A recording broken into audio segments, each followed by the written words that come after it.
Welcome, folks. Another episode of the SAK Show brought to you by MacCoffee, Power You Now. Thank you, Wet Lounge, Bollywood Casino, and the Azure Hotel. Today, our guest is got something to do with this book that's making a buzz all over. I'm sure it's on your coffee table. If it's not, it better be. We'll tell you more about this and who's behind this book.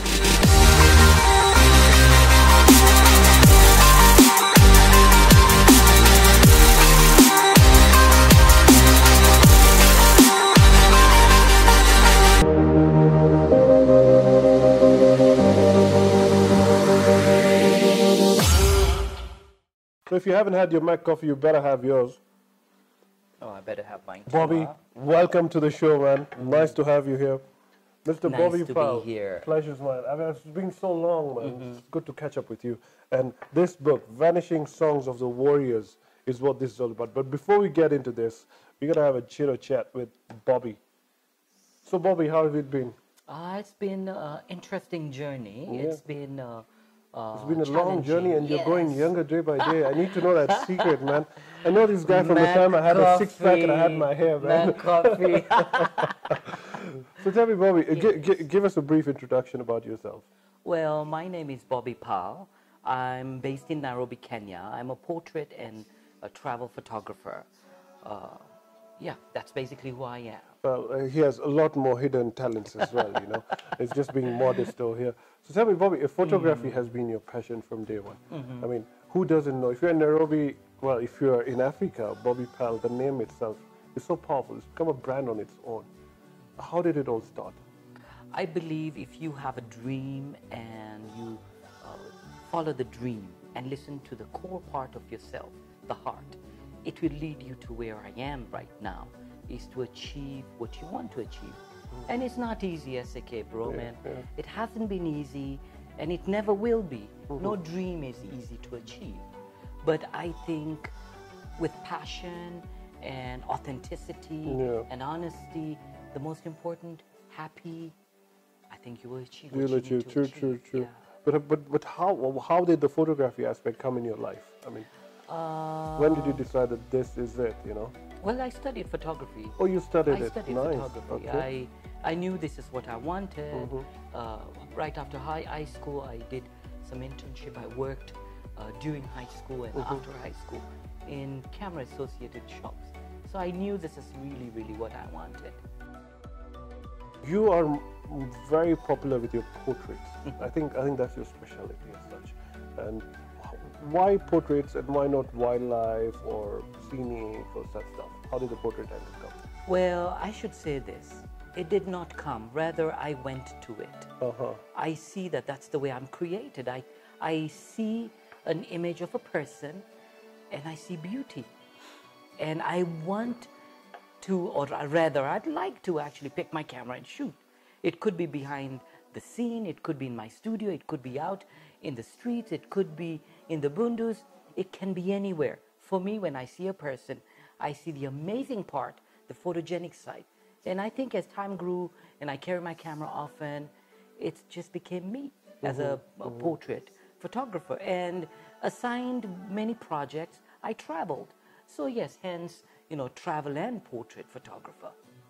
I know people are like, you know, don't go near Bobby or don't go in his studio. He'll just tell you, come and shoot you, come and shoot you, come and shoot you. I mean, you just love, the passion is seen all over you when it comes to portraits and everything. How difficult has it been, you know? Because portrait photography is like a very tough, what can I say, a tough angle into photography, you know? Scenery is also tough, wildlife is very tough. But I think the portrait is like, there's a lot more of stories to tell with a portrait, you know? A picture can say a lot. And tell us more about that, some insights.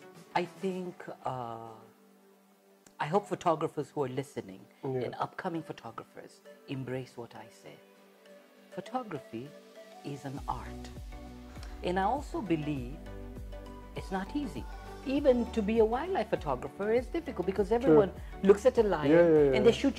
But hey, if you think of an image outside the box, what people have not seen, now that is an art. So it could be landscape, it could be wildlife, it could be portrait, it could be travel.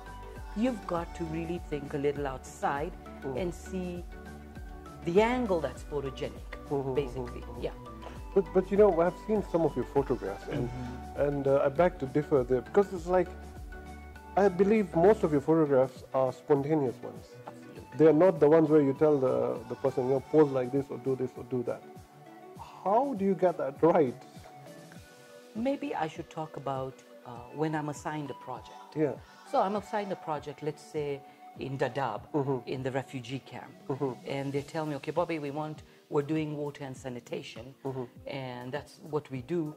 Could you document? Yeah. So here I am, I'm out in the field, and you would not see me with a camera. Yeah. The couple of days, you would not see me with a camera. You'd actually see me with the people. But I do tell them I'm a photographer. And I do tell them why I am here. Okay, and I spend time with the community. I spend time with the people. So they know my face is familiar. Then I pick my camera, and they're like, oh, I connect the dots. And I click, click, click, click, click, click. And sometimes they tell me, please don't.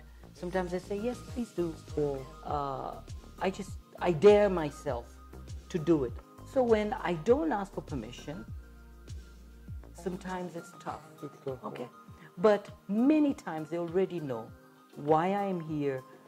Your approach is right. Yeah. I hope, because it's what brings home the message my client wants. So it's working for me, and the community accepts it. Yeah. So that's why I get candid pictures.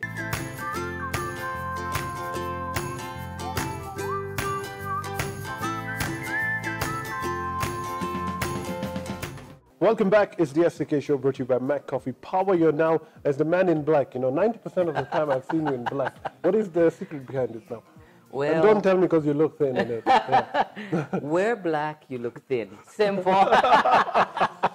Here comes another one. Now, you know, photographers in Kenya, photography in Kenya. Yes. I mean, compared, you've traveled the world, not only Africa. You've traveled the world as a photographer, as an individual.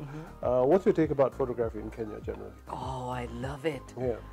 We have interns that come in the studio and they want to be photographers. I think maybe we should rephrase it and say art in general in Kenya is phenomenal. It's growing like wildfire. Yes, that's true. And I think in terms of economy, art is business. And art is a way of expressing a need of a community. Photography is, because it's art. True. Yeah. I love the positivity, but what about the fact that every other person wants to become a photographer now? I don't think it affects me. On the contrary, I love the fact that people approach me and want to intern in my studio. I believe in legacy. I believe an art. The legend is talking. On a serious note, I believe the Creator gives you art, not to hide under your bed, but to celebrate art, to bring change through art. So there are people around us who want to be a photographer. How dare Bobby not walk with a person? Art is to be shared and celebrated, and to be trained and to teach. So are you on the verge of becoming a pastor next? Pastor? Yeah. Yes. Right. Now, interesting stuff, Bobby. It's brilliant. You know. One more question. Tell me, you're a legendary photographer in this field. What's your take about these filters and all these things right now with the modern day world? You know, everyone's a photographer. The art is there, yes, but you just take any photo, put some filters on it, Photoshop it, and it's out. Okay, hold on. When we talk about filters and photography, I use filters all the time. Okay. When we're doing landscapes, when we're doing portrait, we're doing glam shoot, I do need some filters for my camera, for my lights. It is a need. Yeah. So there's nothing wrong in that? I don't think so. A photo can change completely from a natural shot. Yeah. Beautiful. What the eye sees many a times, the camera cannot capture. Because our eyes are naturally ultraviolet filtered. So the camera does need those filters to, graduate or reduce light or filter light. So that's why we need filters. So if a portrait of a lady has been taken and then you just filter out all the pimples and everything, it's perfectly normal. Photoshopped. Why not? I mean, if it makes them happy, why not? I just love this guy, man. It's there for a reason. Use absolutely. it, right? Yeah. I believe in technology. Yeah. I You're like the old school guys no, who say, oh, this is all Photoshop, this is all filtered, this is all, you just buy ready packs online and just filter the thing. And if it is, we celebrate it. What's wrong with it? What's wrong with it? Exactly. What's wrong with the modern technology? Yeah. And I think it's technology embracing art and art embracing technology. Wow, it's beautiful. So I think I encourage my interns that come in and they're, Photoshop genius. We use them. Use them, true. Oh, it's there. Why not? Why not? Of course. Now, tell me, poetry. How's that? I write my book. Author. I mean, you've written many books. Maybe you can tell us a bit about your past books before we get into the Vanishing Songs. So the other books are basically collaboration of publisher and myself. Okay. I'm only the photographer, and purely that's it. Okay. So they come up with a concept idea of the whole book and the people, and I just photograph, and that's all. Yeah. So this is your first solo project. This is my first book. This is first hand Bobby Pall, Vanishing Songs of the Warriors. I mean, it's amazing stuff. I just love, the name is so grand, See the Vanishing Songs, and then it comes Of the Warriors. Wow. How did that name come about? Tell us the story behind this. 7 years ago, I was assigned, it's 8 years now. Yeah. 7 years ago, when the book was all completed, I was assigned... The book was completed 7 years ago? The book compilation. Okay. We just finished last year. Okay. So it took us 7 years to do this. Okay. So 7 years ago, I was assigned a project in Meru, in a 5-star lodge. Yeah. And of course, with that comes interior photography, exterior, awesome stuff. And they wanted me to do cultural shoot. Okay. And these were not Maasais, and these were a tribe I've read about but not met. Yeah. And these were Boranas. Boranas are nomadic. Yeah. They come from the Ethiopian side for generations. Yeah. They've lived in Kenya. Yeah. So, oh my God, I saw them dance. And they were doing the ostrich dance. I think that was love at first sight. Okay. I do not know what happened. I approached the owners and I'm like, I'd love to come back. So what we did was I came back several times and documented them and thought, hold on, culture is changing. So the span of 7 years, I went back again only to realize they've all become globalized, modernized, all that stuff, and the culture is drastically, shelved. And you talk about a young man wearing the traditional outfit, they'd be like, oh, that's very reserved. That was my inspiration for my book. Wow. Culture is changing drastically across the globe. Yeah. We are custodians of our history. We need to, as artists, document for the sake of our children's history. Yeah. It's amazing. I mean, this book is breathtaking, man. And it's not those small coffee table books. There's a lot in it. It's how many pages is it? About 390. Wow, 397 years in the making. So, I mean, I'm just like blown away. The question that I wanted to ask you when I saw this book was, why is it in black and white? Black and I know white. you love black. He wears it because it looks slim, but in the book, what's the catch?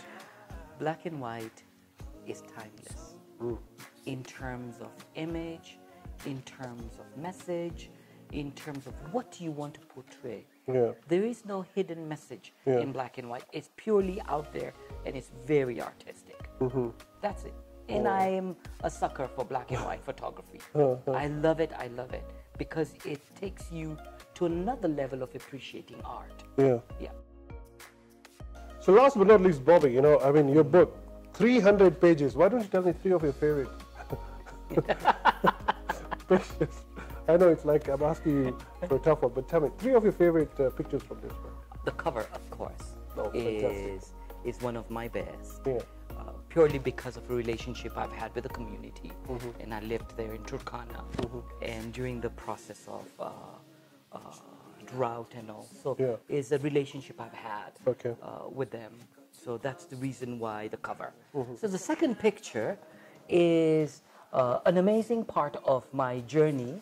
It's a Borana herbalist It's misconcepted that a herbalist is a witch doctor. A herbalist is a doctor that uses herbs to bring healing in your body. I didn't know that until I went and I stayed in their house. Yeah. So this is my other picture that I love. Again, is a Borana elder that I've spent quite a lot of time with, getting to know him, Abdi Kadir, and understanding why age is such a significant part of holding upon our history. And that's awesome stuff, man. Deep stuff over here, Bobby. And small hamper for you from MacCoffee. Oh. Yeah, so you've got a good supply of coffee. You. That's for your wife, by the way. Yeah, so, yeah. Thank you. MacCoffee for sure will enjoy, because I enjoy their coffee. Thank you so much, brother, and we wish you all the best. Thank you for your time. So, Bobby, you know, of course, before you leave, I mean, I've always wanted to know if this signature is really yours, you know, it's just photoshopped or something, you know. So, please, can I have my moment of glory over here? Absolutely, absolutely. I'm going to make write a message for you. Thank you, sir. Every human encounter is sacred. Wow. Oh, yeah, and that's the shade.